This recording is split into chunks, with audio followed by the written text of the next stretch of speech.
Dear students, how are you all? I hope all of you are well. Welcome to my online class. In my previous class, I talked about traffic education, unit 2, lesson 2. Now, I will discuss today, I am going to discuss about lesson 3, that traffic police. So let us see what is here. Here, there is a picture of a traffic policeman. He is a common figure to all of us. এখানে একজন traffic পুলিশের ছবি দেখতে পাচ্ছি আমরা, তাই না? উনি আমাদের সবারই পরিচিত একজন ব্যক্তি। এখানে ট্রাফিক পুলিশ সম্পর্কে একটা কবিতা আছে, আসো আমরা একটু পড়ে দেখি। Amidst killer speeds I stand. বলছেন ঘাতকের গতির মাঝে আমি দাঁড়িয়ে আছি। এখানে আই বলতে কাকে বোঝানো হচ্ছে? এখানে আই বলতে ট্রাফিক পুলিশ নিজেই নিজেকে বোঝাচ্ছে। Facing the traffic, stretching my hand. উনি কি করছেন? ট্রাফিক জ্যামকে মোকাবেলা করছেন কিভাবে? স্ট্রেচিং মাই হ্যান্ড, নিজের হাতকে প্রসারিত করে।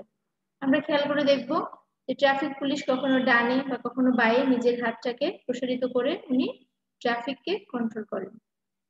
I am seen on kids books and as cartoons everywhere. আমাকে দেখা যায় কোথায়? বাচ্চাদের বইয়ে এবং ব্যঙ্গচিত্রে সর্বত্র। Educating people and asking them to beware. আমি কি করি? লোকজনকে শেখাই এবং সবসময় তাদেরকে বলি কিসের জন্য? সচেতন হওয়ার জন্য। Of the erratic traffic. কি থেকে সচেতন হওয়ার জন্য? এই যে এই যে একটা ট্রাফিক জ্যাম, এই যে মানুষের একটা পাগলামি, উন্মত্ততা যেটাকে বলা হচ্ছে, যে সব ছুটে চলার এই যে অবাধ গতি, যে মানুষ যেখানে কেউ কাউকে সাইড দিতে চায় না, নিজে খুব দ্রুত বেগে এগিয়ে চলে, তার ফলে হয় কি অনেক সময় দেখা যায় যে আমরা নিজে যেমন নিজের জন্য বিপদ ডেকে আনি, অন্যের জন্য অনেক সময় বিপদ ডেকে আনি। And the signboards seen on almost all the roads. এবং একই সাথে ট্রাফিক পুলিশম্যান কি করেন? উনি আমাদের সবাইকে বলেন যে ট্রাফিক আইন মেনে চলুন এবং যে সিগন্যাল বোর্ডগুলো আছে বা সাইনবোর্ড গুলো আছে রাস্তার দুপাশে, সেগুলো একটু নজর দিতে বলেন। So that you are safe, I see each one of you. কিসের জন্য এই যে ট্রাফিক পুলিশ এই কাজগুলো করেন? কিসের জন্য? যাতে আমরা সবাই সেফ থাকি, নিরাপদে থাকি। But my sweat, my plight on the road sees who. কিন্তু এখানে ট্রাফিক পুলিশ বলছেন যে আমি তোমাকে সাবধান রাখার জন্য রাস্তার মাঝখানে দাঁড়িয়ে কাজ করছি, কিন্তু এই যে রোদে সারাদিন যখন রোদে পুড়ে আমাকে কাজ করতে হয়, আমার যে ঘাম, আমার যে আতঙ্ক, সুইট বলতে ঘাম আর প্লাইট হচ্ছে ভীতি বা আতঙ্ক। আমি যে রাস্তায় দাঁড়িয়ে থেকে কাজ করি, ট্রাফিককে কন্ট্রোল করি, কিন্তু আমার এই যে কষ্ট বা আমার যে আতঙ্কটা, সেটা কে দেখে? এখানে একটা জিনিস জানার বিষয় যে ট্রাফিক পুলিশের আতঙ্কটা কি হতে পারে? দুই দিক থেকে হয়তো গাড়ি আসছে প্রচন্ড গতিতে, ট্রাফিক পুলিশম্যান হাত দিয়ে সেই গাড়িকে কন্ট্রোল করার চেষ্টা করছে। ইভেন এখন ইনকেস যদি ড্রাইভার গাড়ির স্পিডকে কন্ট্রোল না করতে পারে, তাহলে কিন্তু সরাসরি গিয়ে গাড়িটা ট্রাফিক পুলিশকে যে কোনো মুহূর্তে ধাক্কা মারতে পারে। সেক্ষেত্রে কি তার লাইফটা কিন্তু সবসময় রিস্কে একটা পজিশনে সে দাঁড়িয়ে থাকে, তাই না? যে আমাদেরকে সেফ রাখার জন্য সে নিজের জীবনটাকে হাতের মুঠোয় তুলে নিয়েছে। Be it sunny or rainy, বলছে যে দিনটা রৌদ্রময় হোক বা বৃষ্টিময় হোক, for your safety I must be vigil and agile. যে তোমাদের নিরাপত্তার জন্য আমাকে সবসময় অ্যাক্টিভ থাকতে হবে। তার কারণ কি? যে ট্রাফিক পুলিশম্যান তো এটা করতে পারবে না যে না আজকে বৃষ্টি হচ্ছে, আজকে আমি যাব না ডিউটিতে, বা আজকে প্রচন্ড রোদ, আজকে যেতে পারবো না। এটা কিন্তু ট্রাফিক পুলিশম্যান কখনোই বলতে পারেন না, তিনি কখনোই তার দায়িত্ব অবহেলা করতে পারেন না। Standing erect as fit as a fiddle, ঠিক যেমন একটা মূর্তি খোদাই করা থাকে স্ট্যান্ডের সাথে, ঠিক তেমনি ট্রাফিক পুলিশম্যান কিন্তু রোদ বৃষ্টি ঝড় ঝাপটা যাই হোক না কেন, উনিও ঠিক সেই মূর্তির মতো রাস্তার মাঝে দাঁড়িয়ে থাকে। ও মাই এয়ার হার্টস, দেখো উনি কি বলছেন? আমি কানে ব্যথা পাই। ও মাই হেড অ্যাকিস, আমার মাথায় ব্যথা হয়। ও লুক এট দ্য ওয়েদার, আবহাওয়ার দিকে তাকাও। সাচ আনপ্রেডিক্টেবল ডেজ, যে দিনগুলো যে কেমন হচ্ছে এটা আসলে আগে থেকে বলা যাচ্ছে না। দেখো এখানে দেখো সব বিস্ময় চিহ্ন দিয়েছেন, যে কেন, যে এখানে ট্রাফিক পুলিশম্যান নিজের কষ্টের কথা বলছেন বিস্ময়ে, যে উনি যখন রাস্তার মাঝখানে দাঁড়িয়ে থাকেন, চারিদিক থেকে এই যে গাড়ির হর্ন বাজতেই থাকে কন্টিনিউয়াসলি, এটা কিন্তু তার শ্রবণ শক্তিকে বাধাগ্রস্ত করে, তার মাথা ব্যথা হয়।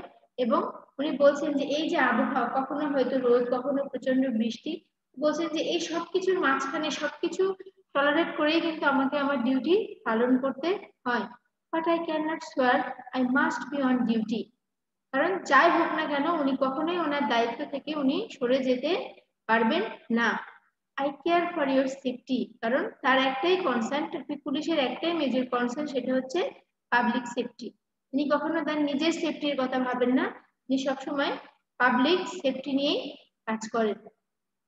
B it noisy or dusty, be it sunny or rainy, বলছেন যে হোক সেটা কোলাহলপূর্ণ বা ধুলি ভরা, অথবা দিনটা রৌদ্রোজ্জ্বল হোক বা বৃষ্টি স্নাত হোক, I must B on duty, আমাকে আমার দায়িত্ব পালন করতেই হবে। Eye care for your safety, তার কারণ ট্রাফিক পুলিশের মেজর কনসার্নটা কি, যেটা বললাম, পাবলিক সেফটি। তাহলে কবিতাটা থেকে আমরা কি দেখতে পাচ্ছি, যে ট্রাফিক পুলিশম্যান আমাদের জন্য কিন্তু অনেক গুরুত্বপূর্ণ একটা সার্ভিস দিচ্ছেন, তাই না? যে উনি কিন্তু কখনো ওনার নিজের সেফটির কথা ভাবছেন না, ওনার নিজের সুখ বা কমফোর্ট, দ্যাট মিনস উনি সবসময় পাবলিক কমফোর্টের কথা চিন্তা করে, পাবলিক বেনিফিট বা পাবলিক সেফটির কথা চিন্তা করে উনি কিন্তু সবসময় কাজ করে চলেছেন। তাহলে দেখা যাচ্ছে কি, যে আমাদেরকে সার্ভিস দেওয়ার জন্য উনি কিন্তু সবসময় নিজের জীবনটাকে উনি সবসময় হাতের মুঠোয় নিয়ে কাজ করেন, যে কোনো মুহূর্তে তার যে কোনো একটা বিপদ ঘটতে পারে। ইভেন আরো একটা জিনিস যেটা এখানে কবিতাটা নেই, যে আমরা কিন্তু অনেকেই মিসবিহেভ করি ট্রাফিক পুলিশম্যানের সাথে, তাই না?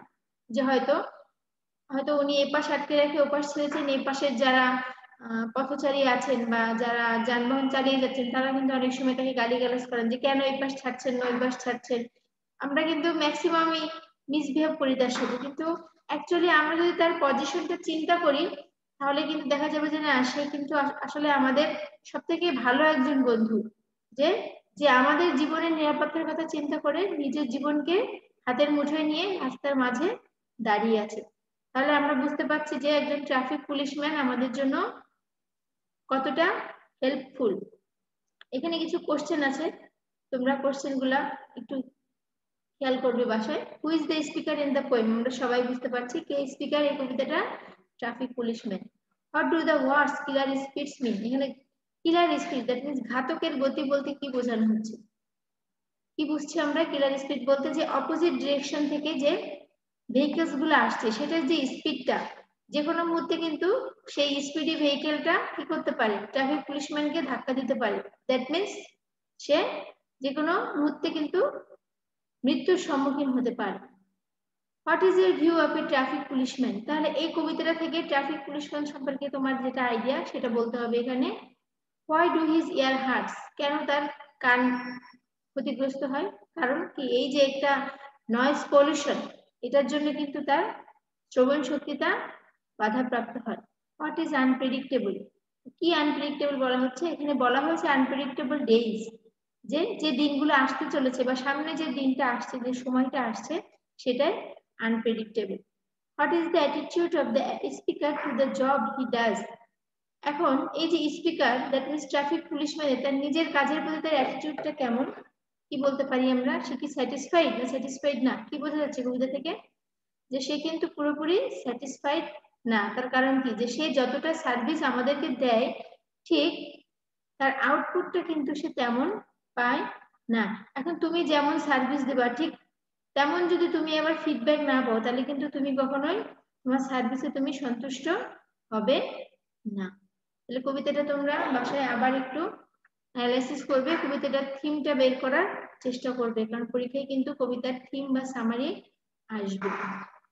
নেক্সট আমরা চলে যাব ট্রাফিক পুলিশ সম্পর্কে আরেকটা ফিল্ম হয়েছে লেসন 4 এ, from Philipos Fylaktos film my brother the traffic policeman. Lesson 3 তে পড়লাম একটা কবিতা, লেসন 4 এ এখন পড়বো একটা ফিল্ম সম্পর্কে, যেটা কাকে নিয়ে লেখা, একজন ট্রাফিক পুলিশম্যানকে লেখা। The persona of a traffic policeman has always been a curious one. বলা হচ্ছে একজন ট্রাফিক পুলিশের ব্যক্তিগত যে জীবনটা এটা সবসময় একটা কৌতূহলী একটা ব্যাপার। It has often found important space and close treatment in literature and other arts. তো প্রায় দেখা গেছে যে সাহিত্য বা শিল্পে এই ট্রাফিক পুলিশের জীবন কাহিনী একটা বিশেষ জায়গা দখল করেছে।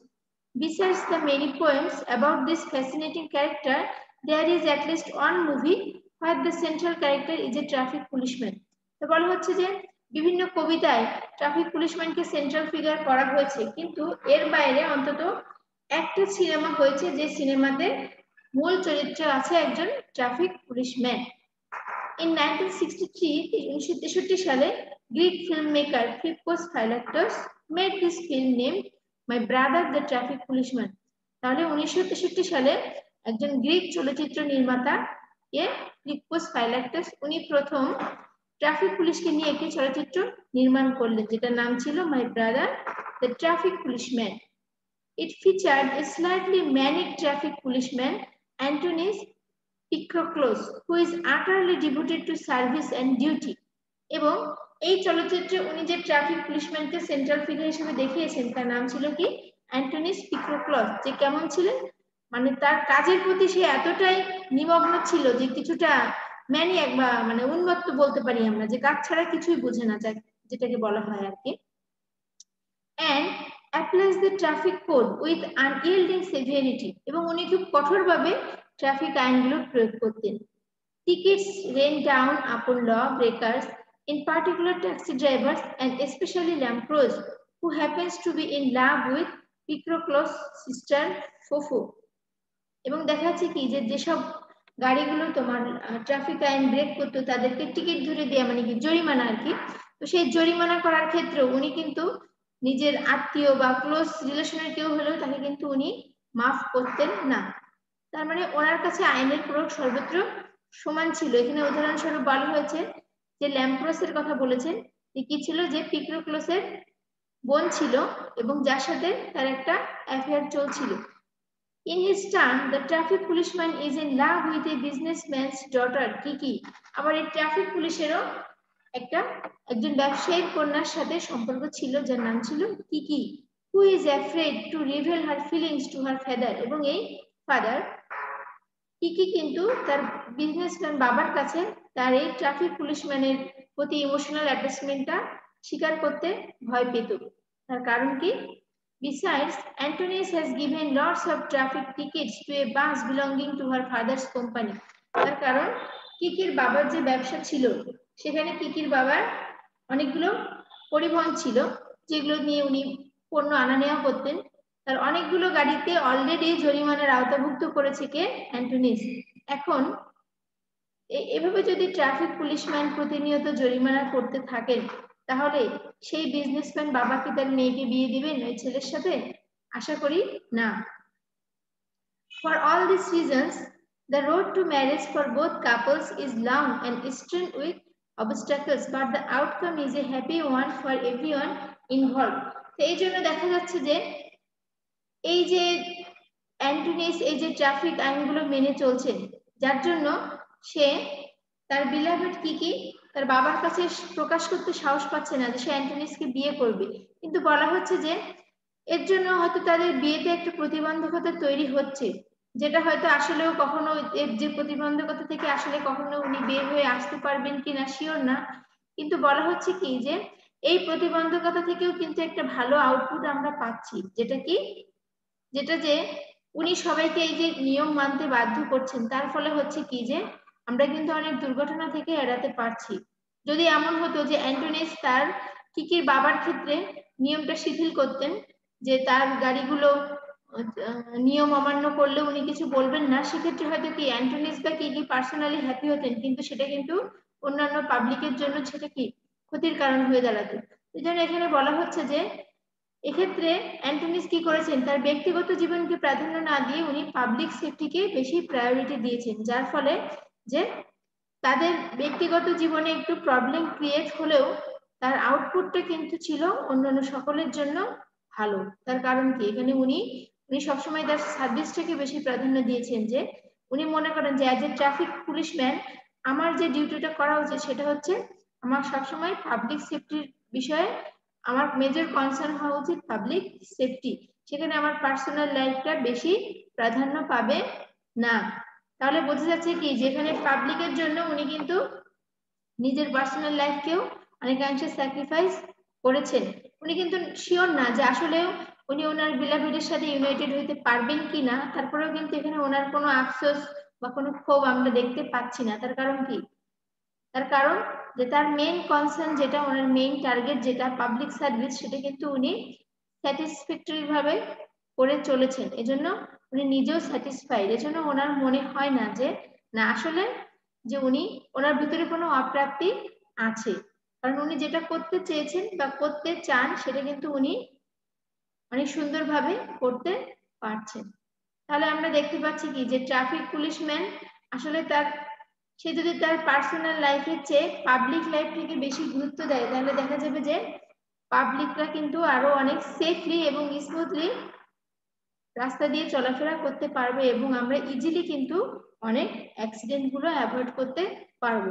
এখন একটা কথা, যে শুধু ট্রাফিক পুলিশম্যানের দায়িত্ব নেই, এটা আমাদের, আমরা যারা পাবলিক আছি আমাদের এটা মেজর কনসার্ন হওয়া উচিত যে আমরা যদি ট্রাফিক পুলিশম্যানের সাথে কোঅপারেট করি তাহলে কিন্তু ইজিলি আমরা এই ব্যাপারগুলোকে অ্যাভয়েড করতে পারবো। এবং আমরা সবসময় বাড়ির বাইরে যখনই আমরা রাস্তাঘাটে চলাফেরা করব, সে যে যানবাহনই চলি না কেন, আমরা কিন্তু নিজেও সেফ থাকবো, আমরা অন্যকেও সেফ রাখতে পারবো। তাহলে এখান থেকে টোটাল ট্রাফিক পুলিশ সম্পর্কে আমরা 4টা লেসন জানলাম। তোমরা এই ট্রাফিক পুলিশম্যান সম্পর্কে একটু বাসাতে পড়বে জাস্ট, এবং লেসন 3 যে পোয়েমটা আছে সেই পোয়েমটা একটু ভাষায় অ্যানালাইসিস করবে, থিমটা জানার চেষ্টা করবে। ঠিক আছে, আজ এই পর্যন্তই। ভালো থেকো সবাই।